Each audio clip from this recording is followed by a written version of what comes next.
नमस्कार। ये आकाशवाणी पटना है। अब आप अभिषेक दास से प्रादेशिक समाचार सुनिए। पहले मुख्य समाचार। प्रधानमंत्री नरेंद्र मोदी ने सभी को न्याय प्रदान करने के लिए न्यायिक प्रणाली में तकनीक और नवाचारों के उपयोग का आह्वान किया। केंद्रीय गृह मंत्री अमित शाह ने मादक पदार्थों के अवैध कारोबार के नेटवर्क को सख्ती से समाप्त करने की आवश्यकता पर बल दिया। राज्य से होकर गुजरने वाली नदियों के जलस्तर में उतार चढ़ाव का सिलसिला जारी। भागलपुर में गंगा नदी का पानी नए इलाकों में फैला। और आज श्री कृष्ण जन्माष्टमी है। प्रदेश के विभिन्न भागों में पारंपरिक श्रद्धा और उल्लास के साथ मनाया जा रहा है कृष्ण जन्मोत्सव। अब समाचार विस्तार से।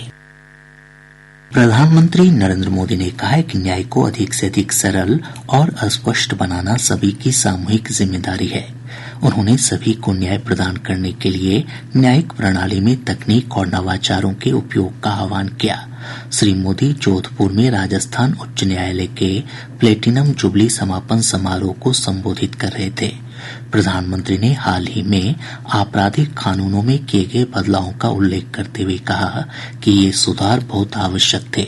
उन्होंने कहा कि आज देश के 18,000 से अधिक न्यायालय कम्प्यूटरीकृत हो चुके हैं। श्री मोदी ने कहा कि इन बदलावों से सामान्य नागरिक को बहुत राहत मिली है।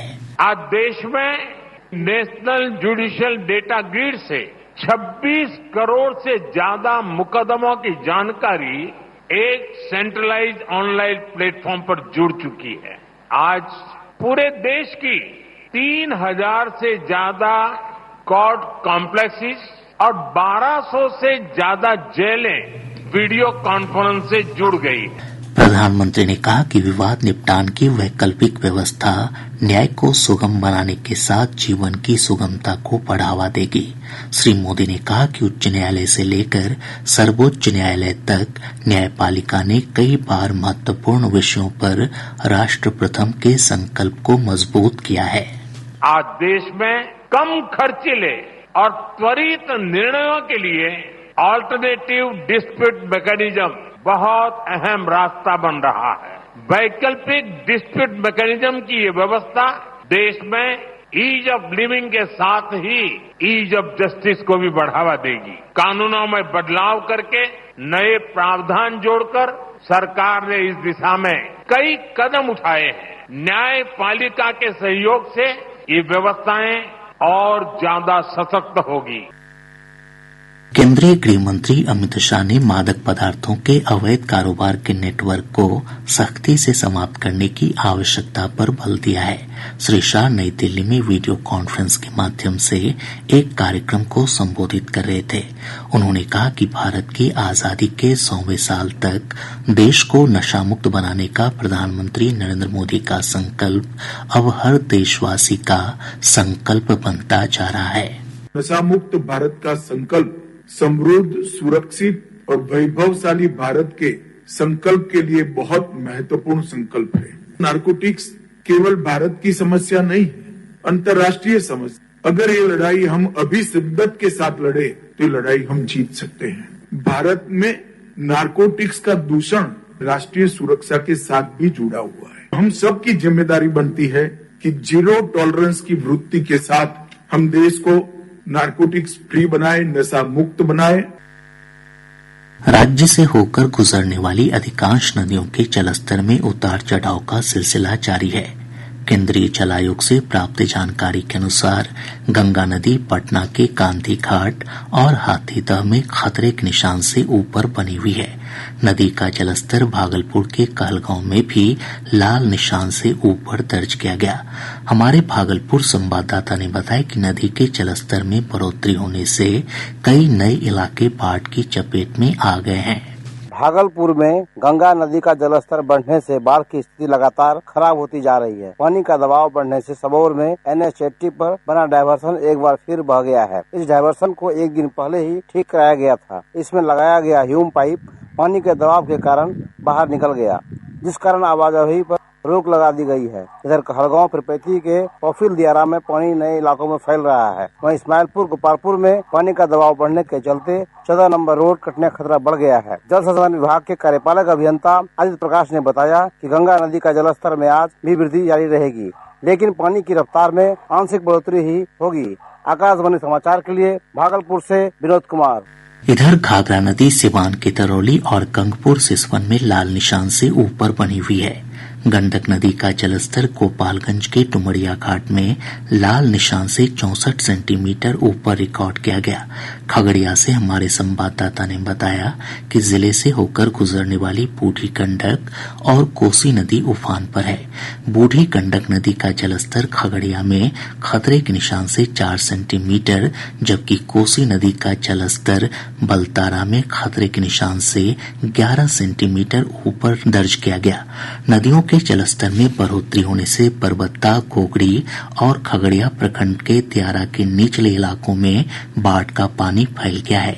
इधर कटिहार जिले में भी गंगा, महानंदा, कोसी और बरंडी नदी का जलस्तर बढ़ रहा है। कोसी नदी का जलस्तर कुर्सेला में लाल निशान से 88 सेंटीमीटर ऊपर रिकॉर्ड किया गया। मुंगेर से हमारे संवाददाता ने बताया कि गंगा नदी के जलस्तर में कमी की प्रवृत्ति दिख रही है। हालांकि नदी का जलस्तर अभी भी चेतावनी स्तर से ऊपर बना हुआ है। इधर जहानाबाद शहर से गुजरने वाली दरधा और जमुनैया नदी उफान पर है।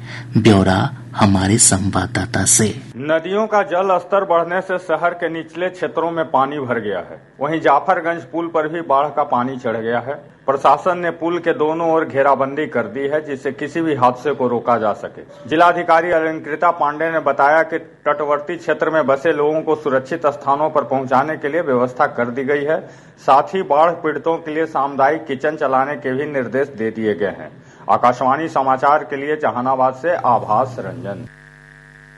मौसम विभाग ने आज समस्तीपुर, बेगूसराय, औरंगाबाद, गया और नवादा जिले में कुछ स्थानों पर भारी बारिश की संभावना जताई है। इसे लेकर येलो अलर्ट जारी किया गया है। वहीं राज्य के उत्तर, पश्चिम और दक्षिणी हिस्सों में कई स्थानों पर मेघ गर्जन और वज्रपात की चेतावनी जारी की गई है। प्रादेशिक समाचार आप आकाशवाणी पटना से सुन रहे हैं। ताज़ा समाचारों के लिए आप हमारे एक्स हैंडल AIRnews_पटना पर जा सकते हैं। आज श्री कृष्ण जन्माष्टमी है।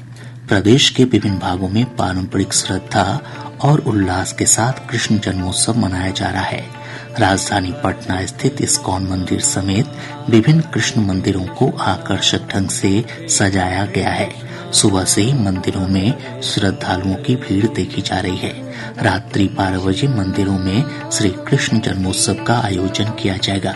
श्री कृष्ण जन्माष्टमी के अवसर पर राष्ट्रपति द्रौपदी मुर्मू, उपराष्ट्रपति जगदीप धनखड़ और प्रधानमंत्री नरेंद्र मोदी ने लोगों को बधाई और शुभकामनाएं दी हैं।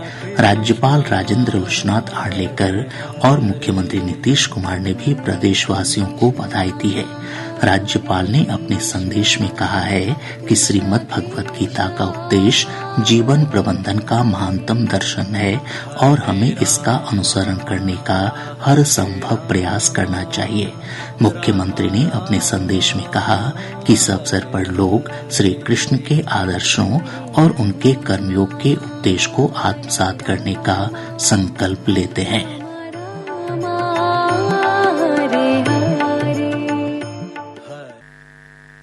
भारतीय कृषि अनुसंधान परिषद ने आश्विन शुक्ल पूर्णिमा कोजागरा के दिन राष्ट्रीय मखाना दिवस मनाने का फैसला किया है। परिषद के सहायक महानिदेशक डॉक्टर के नरसैया ने ये जानकारी दी। उन्होंने बताया कि मिथिला के किसानों और उद्यमियों के साथ साथ पूरे देश में मखाना की खेती के प्रति जागरूकता बढ़ाने के उद्देश्य से ये फैसला किया गया है।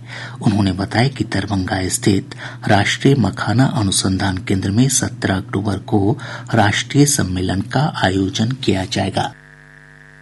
पर्यावरण, वन और जलवायु परिवर्तन विभाग के मंत्री प्रेम कुमार ने कहा है कि अररिया के रानीगंज में देश का सबसे बड़ा चिड़ियाघर बनेगा।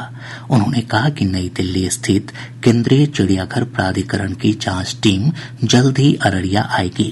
श्री कुमार ने कहा कि 289 एकड़ क्षेत्रफल में चिड़ियाघर का निर्माण किया जाएगा। प्रदेश के सभी आंगनवाड़ी केंद्रों पर कुपोषित बच्चों की पहचान के लिए विशेष अभियान चलेगा।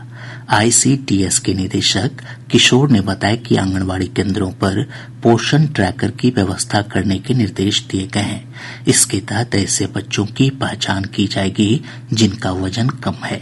साथ ही बौनापन के शिकार बच्चों का अलग से डेटा तैयार किया जाएगा। निदेशक ने बताया कि चिन्हित बच्चों के लिए समय पर इलाज और पोषण की व्यवस्था भी की जाएगी। सिपाही बहाली की लिखित परीक्षा के 5वें चरण में कल कदाचार के आरोप में अलग अलग केंद्रों से 6 अभ्यर्थियों को गिरफ्तार किया गया, जबकि 7 पर प्राथमिकी दर्ज की गई। बिहार स्वास्थ्य विज्ञान विश्वविद्यालय ने 28 अगस्त से होने वाली बीएससी नर्सिंग फर्स्ट सेमेस्टर की परीक्षा स्थगित कर दी है। प्राप्त जानकारी के अनुसार प्रवेश पत्र में गड़बड़ी मिलने के बाद परीक्षा स्थगित करने का फैसला किया गया।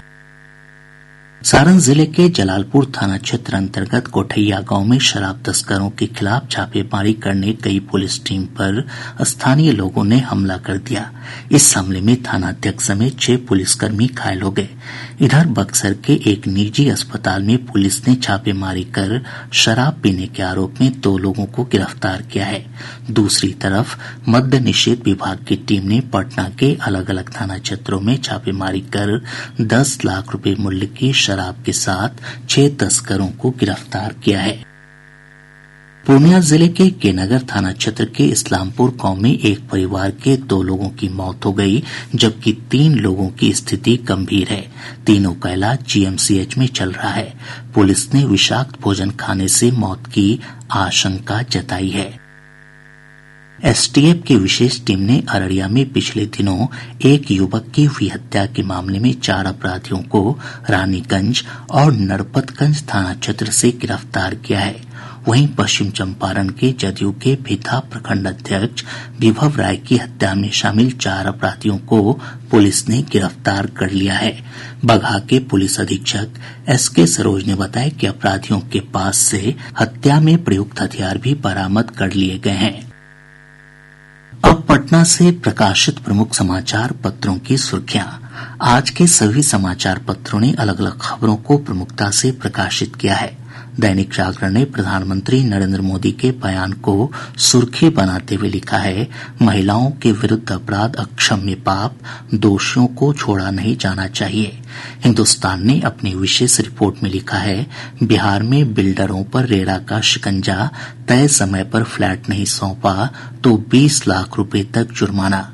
दैनिक भास्कर लिखता है, बाढ़ से बिहार के 1700 से अधिक स्कूलों में पढ़ाई बाधित। प्रभात खबर की सुर्खी है, सक्षमता परीक्षा में भी सेंधमारी का प्रयास, 9 सेंटरों के कंप्यूटर सिस्टम को हैक कर प्रश्न पत्र हल करने की थी तैयारी। राष्ट्रीय सहारा लिखता है, आरजी कर अस्पताल में घपले को लेकर सीबीआई के छापे। आज अखबार ने लिखा है, वंदे भारत स्लीपर ट्रेन दिसंबर से शुरू होगी। और अब अंत में मुख्य समाचार एक बार फिर। प्रधानमंत्री नरेंद्र मोदी ने सभी को न्याय प्रदान करने के लिए न्यायिक प्रणाली में तकनीक और नवाचारों के उपयोग का आह्वान किया। केंद्रीय गृह मंत्री अमित शाह ने मादक पदार्थों के अवैध कारोबार के नेटवर्क को सख्ती से समाप्त करने की आवश्यकता पर बल दिया। राज्य से होकर गुजरने वाली नदियों के जलस्तर में उतार चढ़ाव का सिलसिला जारी।